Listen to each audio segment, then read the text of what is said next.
Hoy es miércoles y como todos los miércoles nos acompaña en el estudio don Alberto Aldape. Don Alberto, buenas tardes, ¿cómo está? Buenas tardes, Ana Lilia, bien. Oiga, la semana pasada hubo una noticia que a muchos pues sí nos impactó, que tuvo que ver con la pérdida de poder adquisitivo que ha tenido la clase obrera en los últimos años y cómo esto ha empobrecido a un segmento de nuestro México. Don Alberto, ¿qué pasa con todo esto? Bueno, primeramente hay que ver que quien está dando a conocer estos indicadores es el Coneval, que es una entidad independiente del gobierno y que sirve para evaluar todos los programas sociales. Uno de estos es precisamente el salario. ¿Y qué han hecho con esto? Sacar un índice que se llama Indicador de Tendencia de Pobreza Laboral. A final de cuentas, ¿qué es lo que significa? Es cada uno de nosotros tenemos un salario.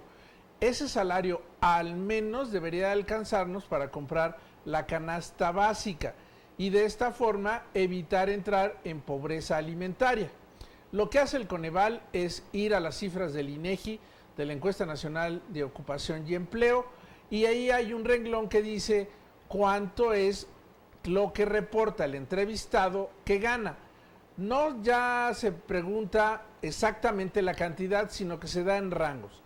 Esto es, gana usted entre 10,000 y 15,000, entre 15,000 y 20,000, y de esta forma van sacando lo que es el ingreso promedio de los trabajadores cada 3 meses. El propio Coneval hace una evaluación de lo que para ellos es esta canasta básica alimentaria, que considera una serie de productos que dan los nutrientes que se requieren para estar por encima de la línea mínima de pobreza en este sentido. ¿Qué es lo que sucede? Que a lo largo del año nos van diciendo, la inflación fue del 2.5 y resulta que muchas veces cuando vamos al mercado encontramos que frutas y verduras regularmente subieron más que ese porcentaje.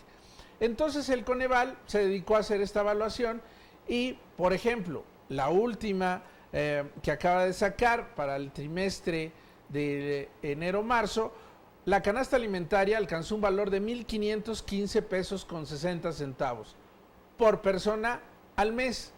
Y el promedio de ingresos por persona al mes es de 1,665 pesos con 70 centavos. ¿Qué quiere decir esto?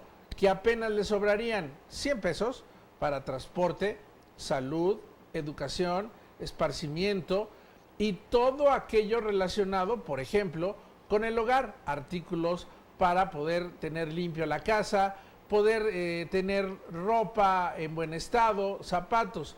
Como vemos, eso no es posible bajo estas condiciones. Por eso el Coneval y algunos otros organismos lo que han estado diciendo es necesitamos mejorar el ingreso de los trabajadores, ya sea por el salario o por otros medios, como pueden ser las prestaciones, que les ayude a solventar los gastos, como puede ser transporte o alimentación, y con esto mejorar su calidad de vida. Como vemos, Ana Lilia, las cosas son mucho más francas, por decirlo así, con los estudios del Coneval, que simple y sencillamente tomar los datos del INEGI. Ya creo que es un momento en el cual debemos de empezar a usar más la información del Coneval, sobre todo para inflación y poder adquisitivo de los trabajadores, que la que produce el INEGI. Sí, claro, y para poder hacer políticas públicas que estén ya más acorde a la realidad. Porque digo, también los estudios del INEGI a veces pasan 4 años y pues seguimos basándonos en esas cifras, ¿verdad? O dentro de la inflación están viajes turísticos en paquete, boletos de avión, que no usamos todos los días. Claro. Y con el Coneval está la cuestión cotidiana.